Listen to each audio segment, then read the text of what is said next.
Jeremías capítulo 8. Continuamos con esta profecía que Jeremías nos viene dando desde el capítulo 7 y va a terminar hasta al final del capítulo 9.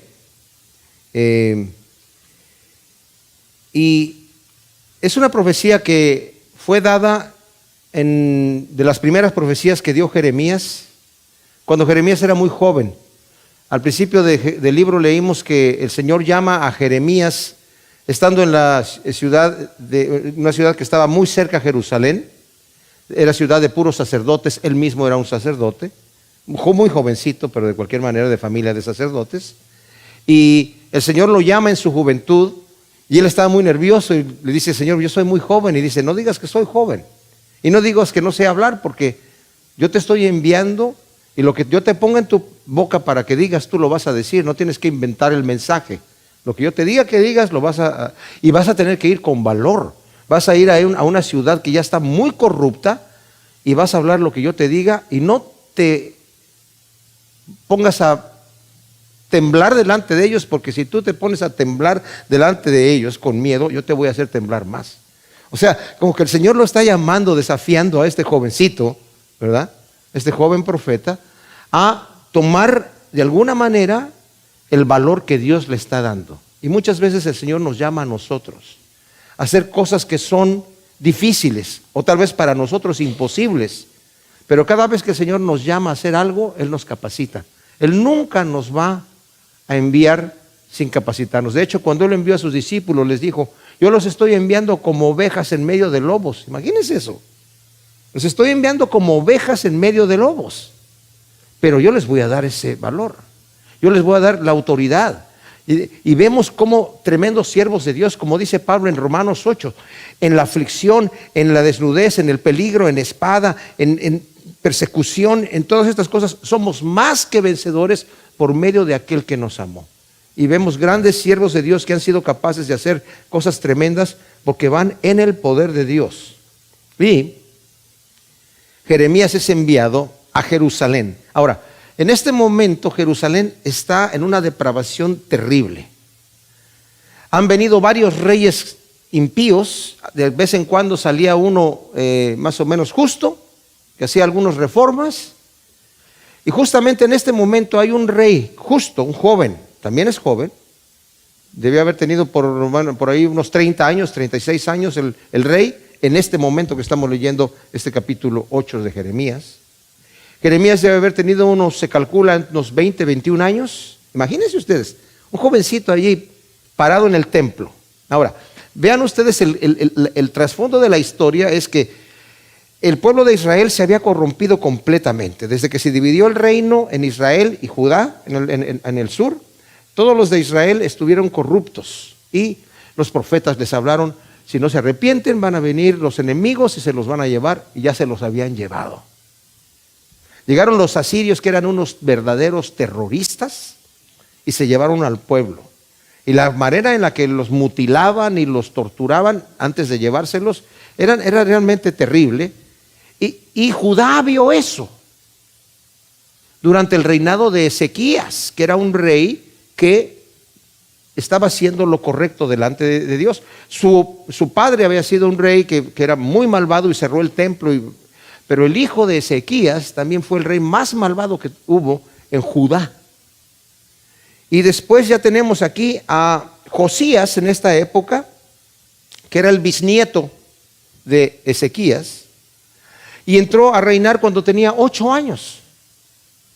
Y después cuando creció, llegó el momento donde dijo: hay que hacer restauraciones aquí, hay que volver a adorar al Señor y todo esto, y empezó a restaurar arreglar el templo, porque había estado abandonado. Lo arreglaron, contrataron carpinteros, todo tipo de constructores para volver a restaurar el templo. Se juntó el dinero de la gente y después encontraron el rollo de la ley de Dios abandonado allí en el templo. Ya la gente no conocía la palabra de Dios, no sabía qué decía el Señor, no conocían a Dios. Entonces llegaron con el libro de la ley delante de este rey y se lo leen, y cuando escucha el rey que en la ley de Dios decía que si ellos obedecían al Señor, siguiendo sus mandamientos, que no eran mandamientos arbitrarios, eran mandamientos para su propio beneficio. Y al hacer siguiendo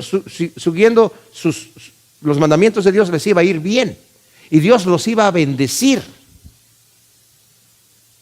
Pero que si no seguían los mandamientos de Dios y se apartaban y se iban tras otros dioses, los dioses de las naciones que estaban ahí, que el Señor los estaba expulsando, el Señor iba a traer sobre ellos destrucción.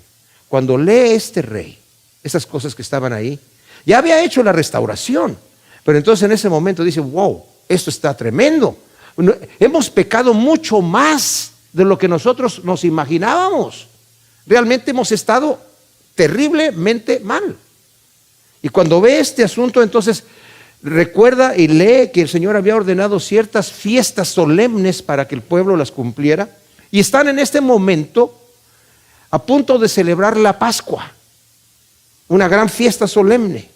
Y toda la gente está emocionada. Oye, mira, vamos a empezar a adorar en el templo del Señor. Pero la gente seguía adorando sus ídolos. Era como echarle un poquito más de religión, digamos.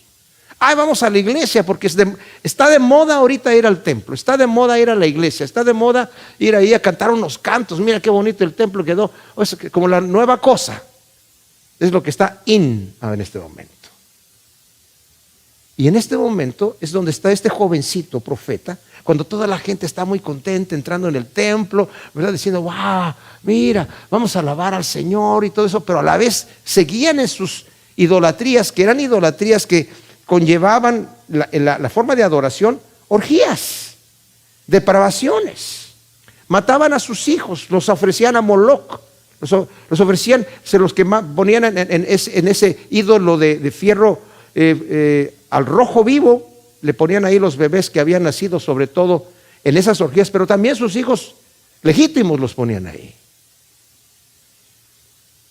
Pero vamos a adorar a Dios, le echamos otro poquito de religión, así que cumplimos con todas las cosas, y ese es el momento que estamos aquí, entrando al capítulo 8. Desde el capítulo 7 nos viene diciendo. Entonces dice: en aquel tiempo, dice Yahvé, sacarán de sus sepulcros. Ya les había dicho todas las cosas que iban a venir, ¿verdad? Este joven profeta continúa, como dije, la profecía que está desde el versículo 1 del capítulo 7. Y venía diciendo ya anteriormente, había dicho que el lugar de Tofet, lo dice en el versículo 31 del capítulo anterior, del capítulo 7. Dice: han edificado los lugares altos de Tofet que están en el valle de Ben Himón para quemar a sus hijos y a sus hijas en fuego, cosa que yo no les mandé ni he subido a mi corazón. Por tanto, vienen días, dice Yahvé, en que no será llamado más Tofet ni valle de Ben Hinón, sino valle de la matanza, porque sepultarán a Tofet hasta no haber lugar, y los cadáveres de este pueblo servirán de pasto a las aves de los cielos y a las bestias del campo, y no habrá quien las espante. Y en las ciudades de Judá y en las calles de Jerusalén haré cesar la voz de gozo y la voz de alegría, la voz de novio y la voz de novia, porque esta tierra vendrá a ser una desolación. O sea, cuando entramos al capítulo 8 debemos entender que los capítulos fueron divididos por los hombres, pero sigue la misma profecía. Está diciendo el Señor: va a ser el enemigo que va a venir a conquistarlos, va a ser una matanza tal que el valle de Ben Hinón, como decía aquí, no va a ser suficiente para que quepan ahí los cadáveres de la gente, y los van a dejar tirados por todos lados. A donde ustedes mismos quemaban a sus hijos, ahí van a echar los cadáveres de ustedes. Y no va a haber suficiente lugar, los van a dejar afuera donde las aves se los coman y las bestias del campo se los coman. Pero no solamente eso, ahora entra en el capítulo 8 y dice: y en aquel tiempo, dice Yahvé, sacarán de sus sepulcros los huesos de los reyes de Judá, los huesos de sus príncipes, los huesos de los sacerdotes, los huesos de los profetas y los huesos de los moradores de Jerusalén, y los esparcirán ante el sol, ante la luna y ante todo el ejército de los cielos, a quienes aman y rinden culto, a quienes siguen y consultan, ante quienes se postran. No serán recogidos ni sepultados, quedarán como estiércol sobre la faz de la tierra. ¡Wow! O sea, miren, había una costumbre que en algunos de los reinos, por ejemplo, tenemos el ejemplo del rey Tut de Egipto, ¿verdad? Que lo enterraron con todas sus riquezas, ¿verdad? Y pues están en los museos. Yo creo que lo llevaron por varios lugares a ver todas las riquezas del rey Tut para que vieran cómo lo enterraban con todas sus riquezas y todo el oro que había ahí. Era una costumbre de muchos pueblos enterrar a los reyes con muchos de sus tesoros. Y a la gente que tenía mucho dinero también los enterraban no con todo su dinero, pero con muchos de los tesoros. De manera que los sepulcros a veces llegaban a ser un objeto de que los ladrones llegaran allí, sacaran ahí los cuerpos y sacaran los tesoros que estaban allí, ¿verdad? Obviamente era de alguna manera pues bastante terrible, ¿no? Llegar ahí y meterse en el sepulcro y profanar, digamos, algo que debiera ser algo hasta cierta manera no sagrado, pero de respeto, ¿verdad? Y sacar los huesos. Yo me acuerdo que en México mi abuela tenía una casa que rentaba. Al final mi mamá la quiso comprar, mi mamá y un hermano, y se la compraron. Y el dueño era el Vaticano de la casa esta. Ella estaba en el centro de Querétaro, en el centro histórico de Querétaro. Y de alguna manera mi mamá andaba buscando la manera tal vez había un tesoro por allí, alguien le dijo, mira, normalmente está en este lugar aquí, y porque era una casa de la colonia. Y al estar buscando allí, descubrieron dos cuerpos de dos jóvenes que estaban ahí. Mi mamá se asustó y dijo, no, ya cierren todo el asunto ahí. Ya. Y vendió la casa. Y el tipo que la compró llegó con máquinas para buscar tesoros y agarró y sacó los cuerpos y los aventó así, y abajo había un baúl con centenarios de oro. O sea, esa costumbre a la que estoy yo hablando era costumbre que no solamente era costumbre de aquella época, que probablemente muchos de estos reyes que hacían cosas que copiaban a las naciones, los enterraban. Ya sea por ese motivo, o por el motivo que también había un motivo perverso de parte de los conquistadores, de decir, hacer un acto terrorista. Porque eso es un acto terrorista. Voy a llegar y voy a sacar los huesos de los reyes que eran reyes aquí, que eran hombres poderosos aquí, de los sacerdotes y de los príncipes, para afuera. Los vamos a dejar allí en el campo. Y imagínense ustedes, era una forma de sentirse, estamos nosotros aquí conquistando, ¿verdad? No solamente era saquear esos tesoros, pero un acto de desprecio de los príncipes y de los sacerdotes, de desprecio. Y como dije, ya era un acto de terrorista, diciendo, cuando nosotros llegamos a conquistar, conquistamos bien y bonito, ¿verdad? Y el Señor les está diciendo, o sea, cuando leemos estas cosas, mis amados, es como cuando leemos el libro de Habacuc. Habacuc le dice al Señor, Señor, ¿por qué me dejas? Habacuc era de esta época, un poquito posterior a esto, pero era contemporáneo de Jeremías, no del Jeremías joven, sino del Jeremías ya al final, ¿verdad? Porque Jeremías dura hasta que es conquistado Judá y los caldeos, los de Babilonia, llegan y terminan con todo el territorio, se los llevan el cautiverio. Pero Habacuc está viendo todo el pueblo depravado y dice, Señor, ¿por qué me permites ver estas cosas y tú no haces nada? Yo estoy orando, pidiéndote que intervengas y tú estás con los brazos cruzados. ¿Para qué me dejas ver esto? Mejor no me dejes ver esta. No me quiero enterar de las maldades que esta gente está haciendo porque tú no haces nada. Y el Señor le dice, ¿sabes qué, Habacuc? Yo voy a hacer algo que si tú te enteras lo que yo voy a hacer, te van a reteñir los oídos. ¿Sí? ¿Qué vas a hacer, Señor? Voy a traer a los caldeos de Babilonia para que conquisten este lugar y lo van a arrasar. El Señor le dice, Señor, Habacuc dice, esta nación está mal, pero los caldeos están peor, Señor. ¿Cómo vas a traer una nación tan malvada como los caldeos para venir acá? Te dije que no me ibas a creer, si te decía. Pero eso es lo que va a hacer. Y después yo voy a juzgar a esa nación malvada que viene a destruir acá. O sea, el pueblo de Israel se había rebelado de tal grado con el Señor que el Señor ya después les había advertido. El Señor les está diciendo que va a venir. Acabamos de leer cómo el Señor les dice, no, versículo 4 del capítulo anterior, El 7, no confíes en palabras engañosas que dicen casa de Yahvé, casa de Yahvé, casa de Yahvé es esta. O sea, aquí está el templo, mira qué bonito. Todos estamos muy bien, muy bien. Dice, porque, y luego les dice, les da la oportunidad, si enmendáis perfectamente vuestros caminos y vuestras obras, y en verdad administráis justicia entre el hombre y su prójimo, y no oprimís al extranjero y al huérfano y a la viuda, ni derramáis sangre inocente en este lugar, ni andáis tras de otros dioses para vuestro perjuicio, entonces os dejaré habitar en este lugar, en la tierra que di a vuestros padres desde siempre y para siempre. Pero están ustedes confiando en palabras engañosas que no aprovechan, robando, asesinando y adulterando y jurando en falso y quemando incienso a Baal y andando tras otros dioses que no habías conocido. Dice, y luego van a venir ustedes y se van a postrar en esta casa. Después de que están haciendo todas estas abominaciones, van a venir a decir, Señor, aquí estamos.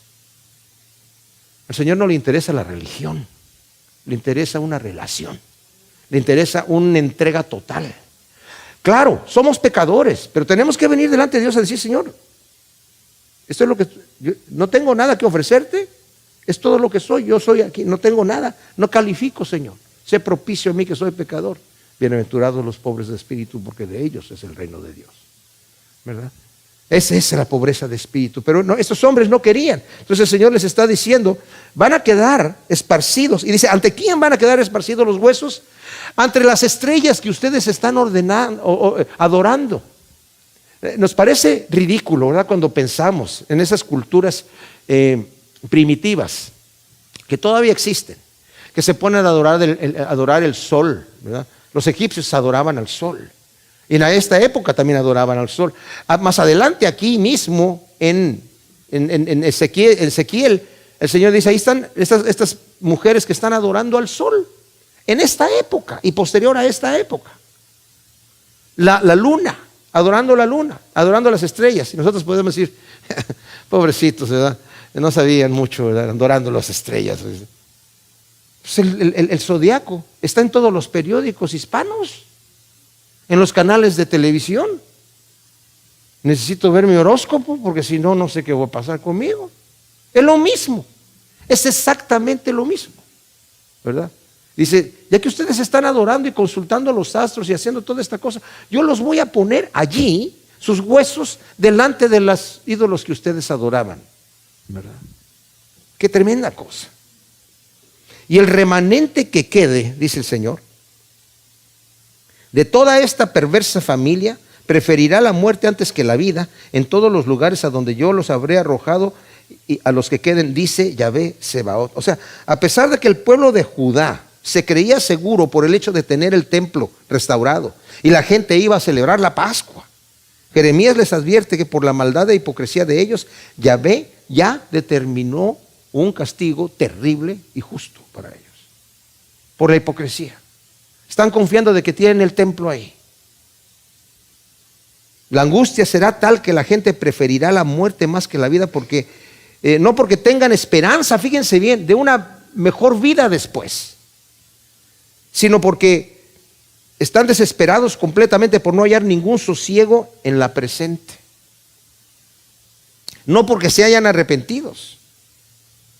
Cuando leemos en el libro de Apocalipsis, cuando viene la gran tribulación a la tierra, los que queden aquí y el Señor esté trayendo todos estos juicios a la tierra, dice, van a levantar el puño al Señor y van a blasfemar el nombre de Dios, y no se quisieron arrepentir, más bien decían que caigan los montes sobre nosotros y nos escondan de la ira del Cordero, pero no nos arrepentimos.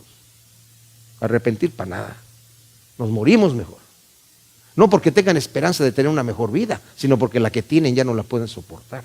¿Se imaginan ustedes ese momento de angustia? Y cuando Dios se torna enemigo, ¿quién lo ayuda a uno? ¿De dónde sacas la ayuda? Cuando ya Dios se ha hecho tu enemigo. Como le dijo el profeta Samuel a Saúl, ¿para qué me llamaste? Si Dios es tu enemigo, ¿qué puedo yo hacer aquí? ¿Qué confort quieres conmigo? ¿Verdad? ¿Tú tienes problema con Dios y ahora Dios es tu enemigo? Tremenda cosa es caer en manos de un Dios vivo. Pero tenemos un Dios misericordioso, mis amados. Pero cuando cruzamos la línea y decimos, no, yo me mantengo donde estoy allí. Miren, el mismo Judas, estaba yo leyendo en la mañana a Juan, cuando el Señor está y le da el bocado a Judas, dice que su corazón se dolió, porque dice, se estremeció en espíritu. Cuando dijo, uno de ustedes me va a entregar. ¿Por qué, Judas? ¿Por qué quieres morirte? ¿Por qué te quieres ir al infierno? ¿Por qué quieres hacer esas cosas que te van a destruir? Yo no te crié para eso, te crié para que tengas vida.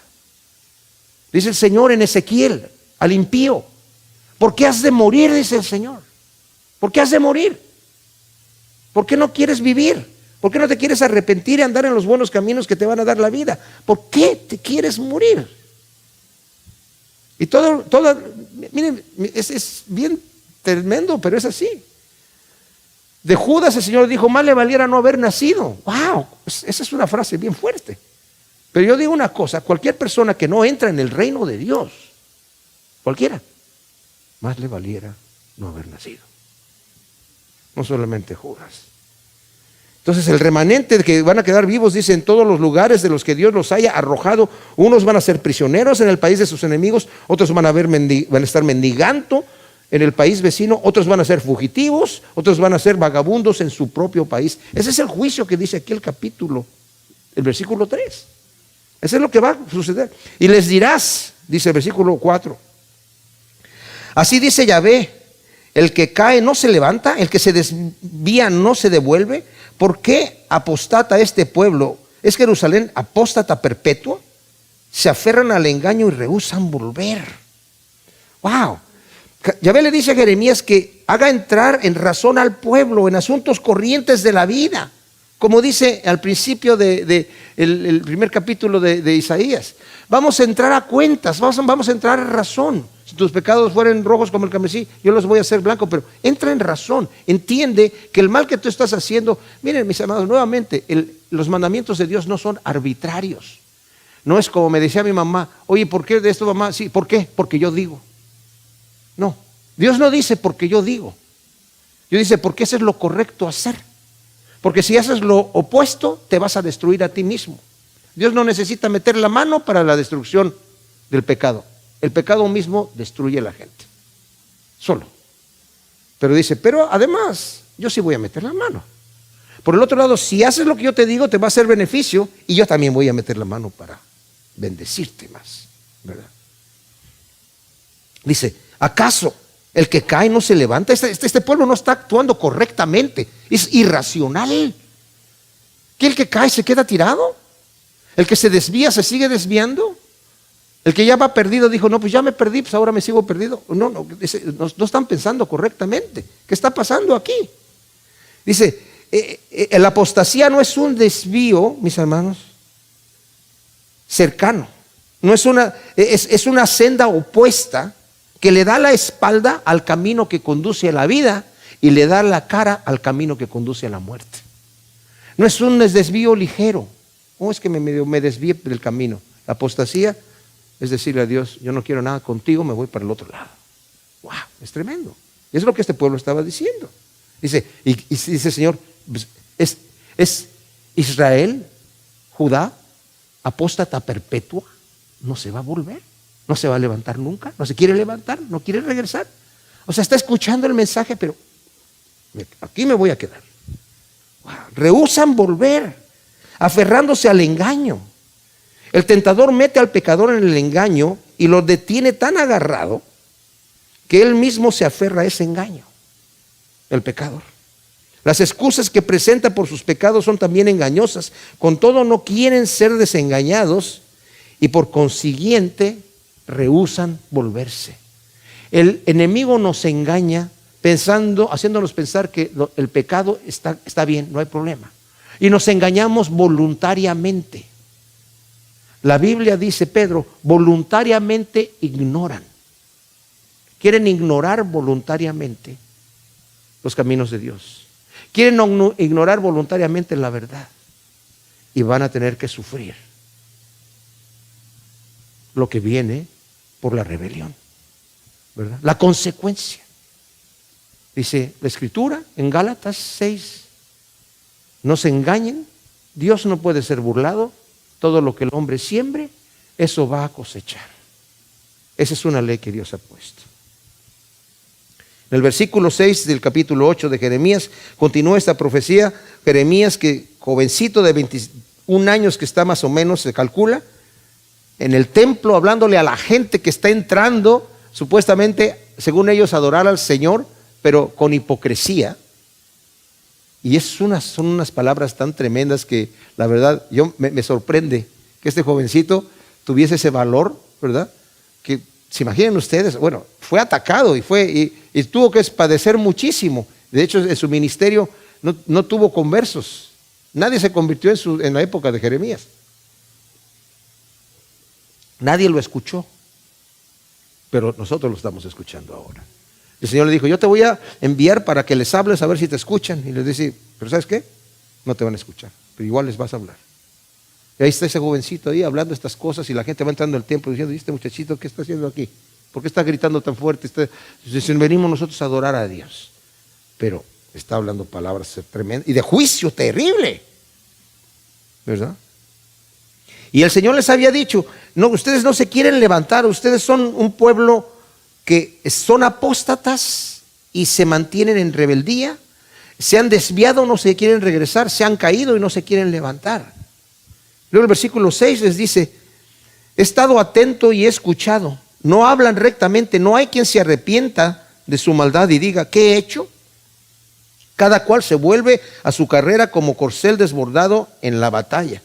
O sea, tanto Yahvé como el mismo Jeremías están atentos, escuchando el efecto que va a tener el mensaje. ¿Se van a arrepentir? No hay ni siquiera alguien que diga, oye, ¿qué estoy haciendo? Qué terrible es llegar a esa condición, mis amados, cuando estamos tan rebeldes con el Señor, que ni siquiera nos preguntamos en nuestra propia vida, cuando tomamos una decisión equivocada, ¿qué estoy haciendo? ¿Qué estoy haciendo aquí? ¿Verdad? Dice, no hay quien diga eso. Ni siquiera, o sea, estoy dando el mensaje con mi profeta y tanto el Jeremías como el Señor dicen, no les hace efecto la palabra. Dice, aún la cigüeña en los cielos conoce sus tiempos, la tórtola, la golondrina y la grulla guardan la época de su migración. Perdón. Pero mi pueblo no conoce la justicia de Yahvé. El pueblo es tan necio que no quieren atender a los dictados de Dios a través de sus profetas, ignorando voluntariamente, como dije, el significado de la misericordia si se arrepienten. Y tampoco el significado de la aflicción si continúan obstinados en su maldad. No quieren entender. ¿Está la misericordia si me arrepiento? No me interesa. ¿Viene el juicio de Dios si no me arrepiento? No me interesa. Quiero ignorar esa situación. Yo voy a seguir en donde yo estoy, es lo único que quiero hacer. Es ridículo. Pero ¿saben qué? El mundo de hoy es igual. Muchos hoy en día actúan de esa misma manera. No quiero saber nada, no me digas nada. Estoy bien como estoy. Oye, mira, necesitas ayuda, habla con fulano. No quiero nada, no quiero que nadie me mueva de donde yo estoy. Déjame en paz. Estoy viendo, dice, estoy atento escuchando. ¿Qué les va a pasar? Es necio el pueblo. Aún las criaturas, dice, inferiores como la cigüeña, la tórtola, la golondrina y la grulla, conocen sus tiempos de sus migraciones, pero este pueblo, que es dotado de razón, no conoce las ordenanzas de Dios, que son las leyes naturales de su existencia. O sea, los animales que no tienen razón conocen sus tiempos de migración, es el momento de viajar de aquí para allá, porque el clima se está poniendo aquí, como no vamos a durar aquí, entonces tenemos que, para sobrevivir, migrar. Y el pueblo está en pecado, viene el enemigo y ellos siguen ahí. Dice, no, es un pueblo que no está teniendo razón, son ignorantes, voluntariamente ignoran. ¿Cómo podéis decir somos sabios?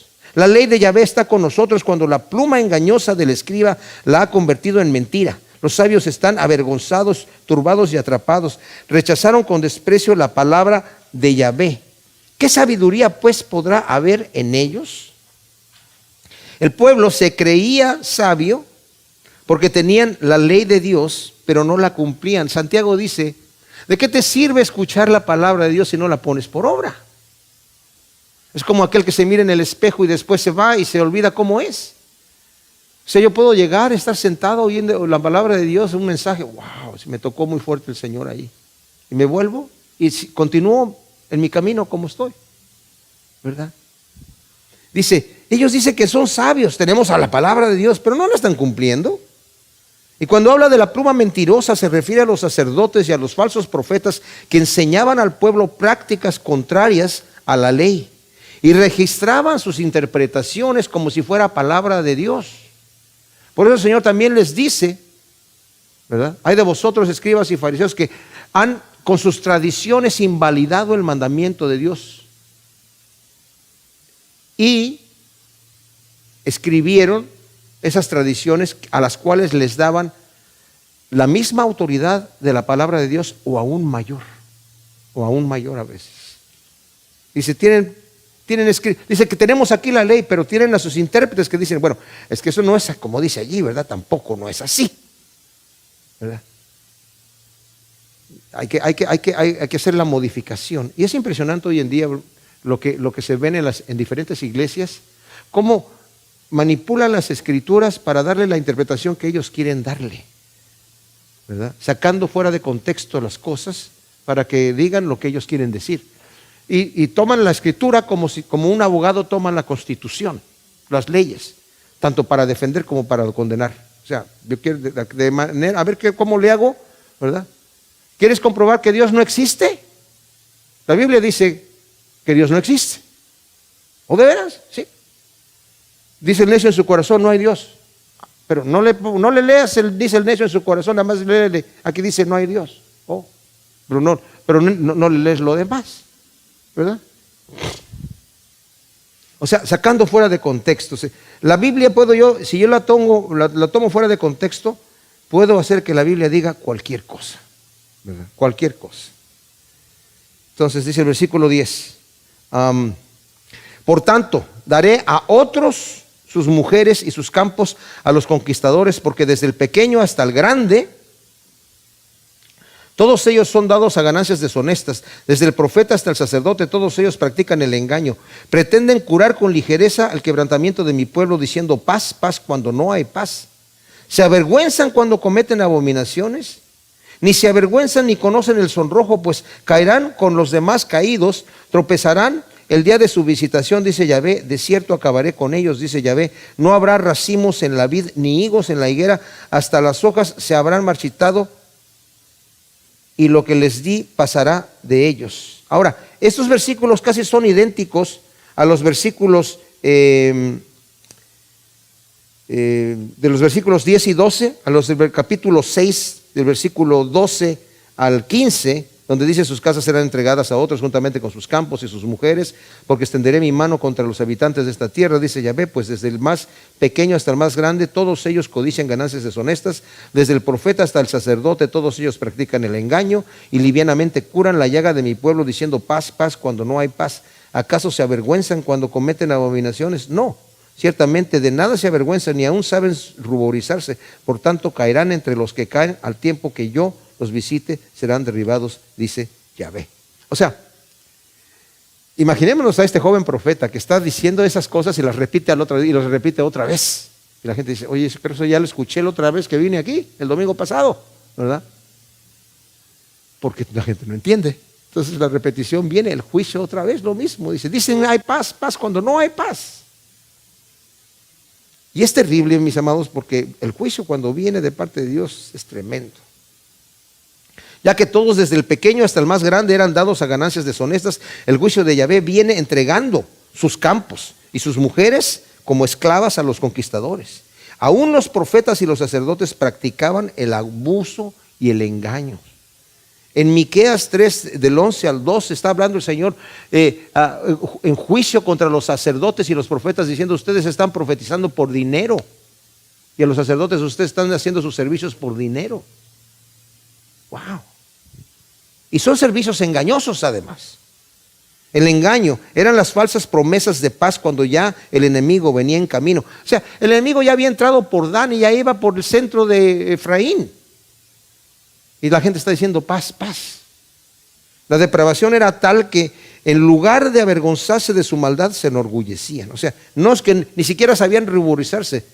estaban presumiendo sus pecados, estaban presumiendo sus abominaciones. Ya cuando llegamos a ese nivel de depravación, que no solamente no me ruborizo por estar pecando, sino que hasta a mis amigos les comparto, les comento todas las cosas que yo estoy haciendo como si fueran logros así. Ay, qué tremendo. ¿Con cuántas mujeres te acostaste? ¿A cuánta gente le robaste? ¿Cuánto le robaste? Qué bárbaro. Este sí que se las sabe todas. Hay gente que se enorgullece de esas cosas.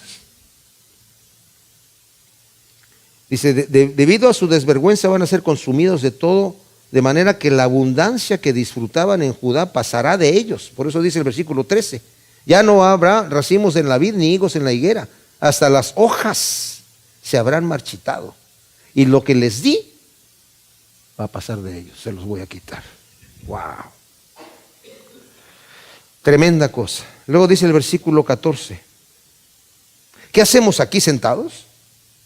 Reunámonos y entremos en las plazas fuertes y perezcamos allí, porque Yahvé nuestro Dios nos deja morir, nos ha dado a beber agua envenenada porque hemos pecado contra Yahvé. Esperábamos paz y no hubo bien alguno, tiempo de sanidad y he aquí el terror. Perdón. El pueblo durante las profecías de Jeremías se burlaba de Jeremías, lo atacaban. Sufrió muchísimo este profeta, mucha persecución, no solamente de los falsos profetas, sino también de los falsos sacerdotes que estaban ahí, corruptos, de los reyes que estaban en el poder. Y el pobre Jeremías anduvo de cárcel en cisternas, en pozos, en todo tipo de tribulaciones, a punto de morir varias veces por andar predicando la verdad. Y ahora les dice este versículo 14 y 15, ¿qué hacemos aquí sentados? ¿Quiénes están hablando ahí? El pueblo conquistado. ¿Desde dónde? Desde Babilonia. Ya les vino el castigo. El castigo que se había profetizado les llegó y ahora, ¿qué hacemos aquí sentados? Nos llegó el castigo, como decía el Señor. Reunámonos y entremos en las plazas fuertes y perezcamos ahí. O sea, esto de hecho está hablando así de cuando ya viene el enemigo a conquistarlos. Dicen, no hay remedio. A donde nos metamos nos van a matar. Así que metámonos a la plaza central de la ciudad fortificada, pero igual le vamos a morir ahí. Porque ya vimos, ya escuchamos cómo viene el enemigo, ya está aquí, ya estamos aquí a punto de perecer. Y vamos a perecer. Y estas profecías, como vimos cuando leímos el libro de Isaías, muchas de estas profecías están, mis amados, porque este pueblo va a entrar a Babilonia, van a ser llevados cautivos, van a estar ahí por 70 años. Imagínense ustedes 70 años. Hay gente que entró en Babilonia y se murió en Babilonia. Hay gente que nació en Babilonia y se murió en Babilonia. Hay gente que nació en Babilonia y dijo, ¿y qué? Nací esclavo en una nación extranjera. Y escucharon, es que el Señor, éramos un pueblo libre y vivíamos allí en Palestina y era tierra que fluía leche y miel, y por desobedecer a Dios estamos aquí de esclavos. ¿Y por qué desobedecer? ¿Y qué estamos haciendo aquí en este lugar? Porque nuestro Dios nos deja morir, nos ha dado a beber agua envenenada porque hemos pecado contra Yahvé. Esperábamos la paz y no hubo bien alguno, tiempo de sanidad y he aquí el terror. Luego dice el versículo 16, desde Dan se oye el resoplar de los caballos, al estruendo del nicho de sus fuertes corceles se estremece la tierra. Llegan a devorar la tierra con sus habitantes, la ciudad con sus vecinos. Yo envío contra vosotros serpientes venenosas, contra las que no valdrá el encantamiento y os morderán mortalmente, dice el Señor. O sea, ya sabían que el ejército habían venido ya. Si le dan vuelta aquí al capítulo 4 de Jeremías, ¿verdad? Nos está diciendo en el versículo 15, porque una voz trae la noticia desde Dan y anuncia la calamidad desde la serranía de Efraín. Anunciad a las naciones, ved anunciad a Jerusalén. Vienen sitiadores de las tierras lejanas y hacen resonar su voz contra las ciudades de Judá.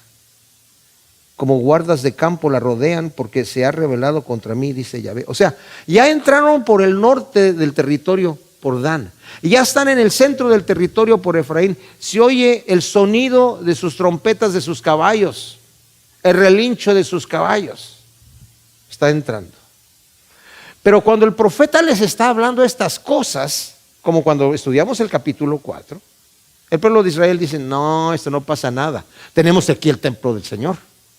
El Señor no nos va a dejar morir, porque aquí está el templo de Jehová, templo de Jehová, templo de Jehová. Y continuaban en sus abominaciones. ¿Y saben qué, mis amados? Es un peligro bien grande descansar en que, como dice Pablo en el capítulo 2 de Romanos, ¿verdad? En el capítulo 1 se describe el perverso que detiene con injusticia la verdad, al cual el Señor lo entrega a una mente reprobada para hacer cosas que no convienen, en el estado atestado de toda maldad, llegando a tal punto de practicar toda serie de perversiones y sabiendo que el juicio de Dios contra quienes practican tales cosas es la muerte, y no le importa. La sigue practicando y se complace con los que las practican. Pero luego le dice al moralista: tú que sabes que eso está mal, lo que aquellos perversos están haciendo, y los criticas y lo denuncias, y ya estás haciendo lo mismo, no al mismo grado, pero estás haciendo lo mismo. ¿Tú crees que Dios está tranquilo porque no te ha dado el golpe, porque no ha soltado la mano, que Dios te está permitiendo, que te está dando permiso? ¿Qué no sabes? Le dice que por su benignidad y su longanimidad te está dando tiempo para que te arrepientas. Pero por tu corazón no arrepentido estás atesorando ira para el día de la ira de Dios, el cual va a pagar a cada cual conforme a sus obras.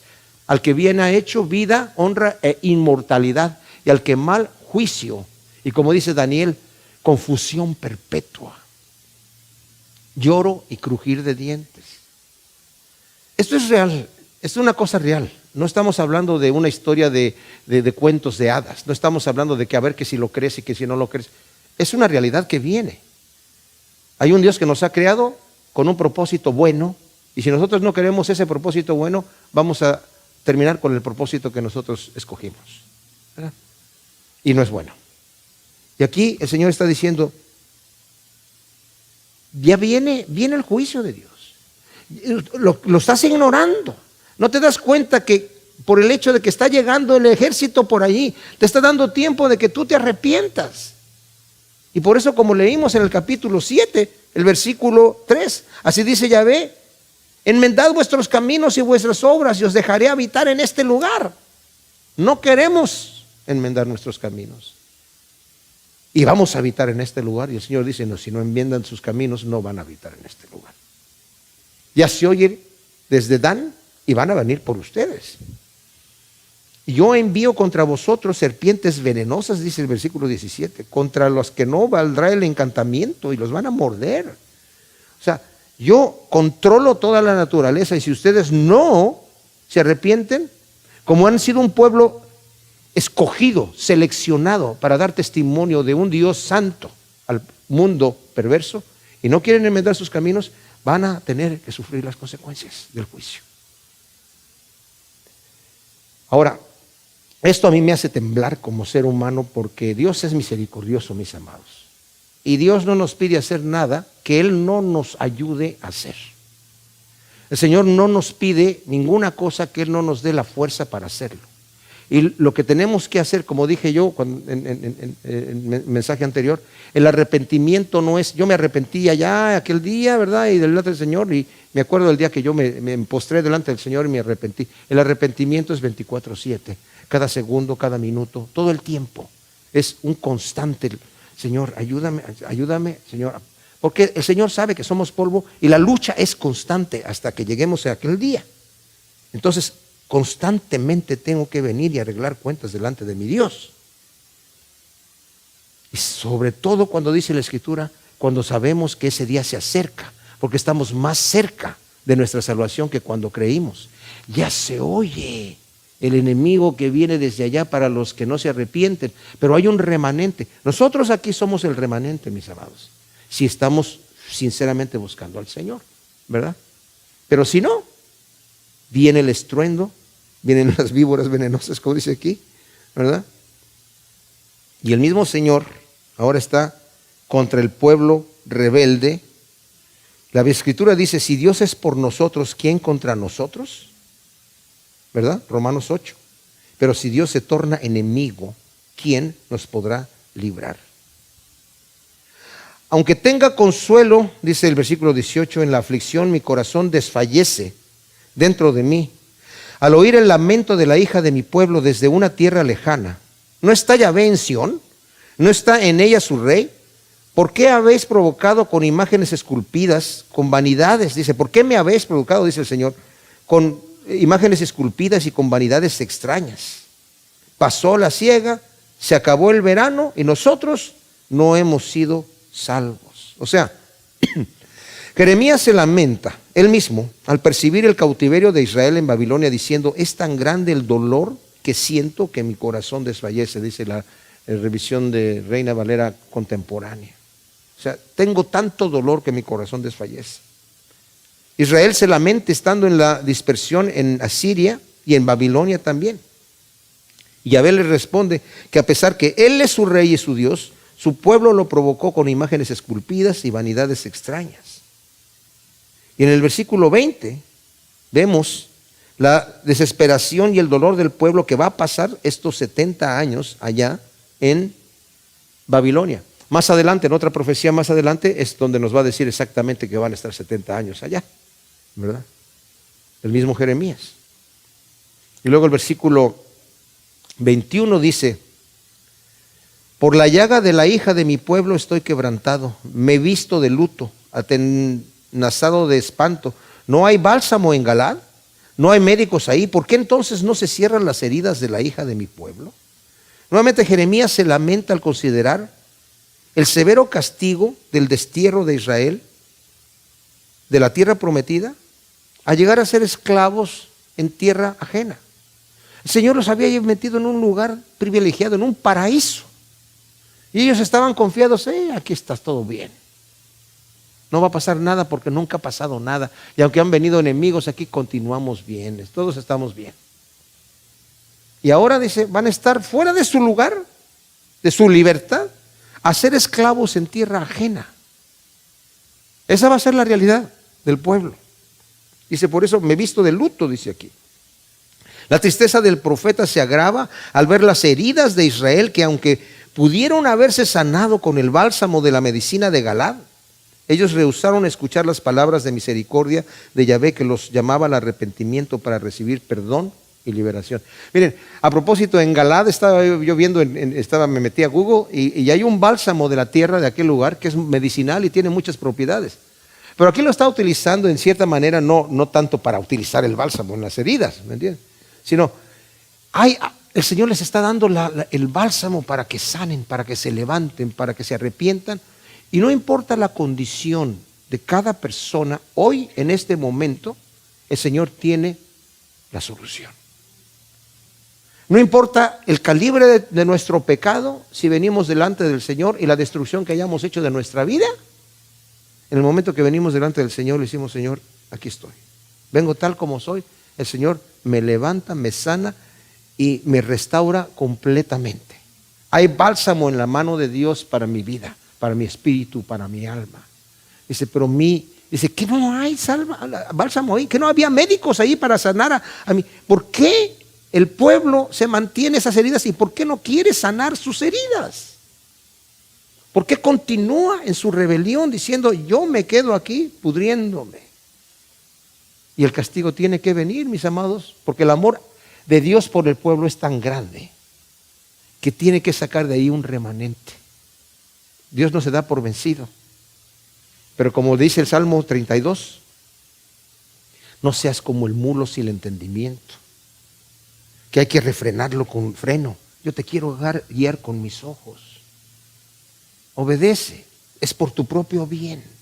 Porque si no, no va a haber bálsamo que te sane. Y las heridas van a estar allí.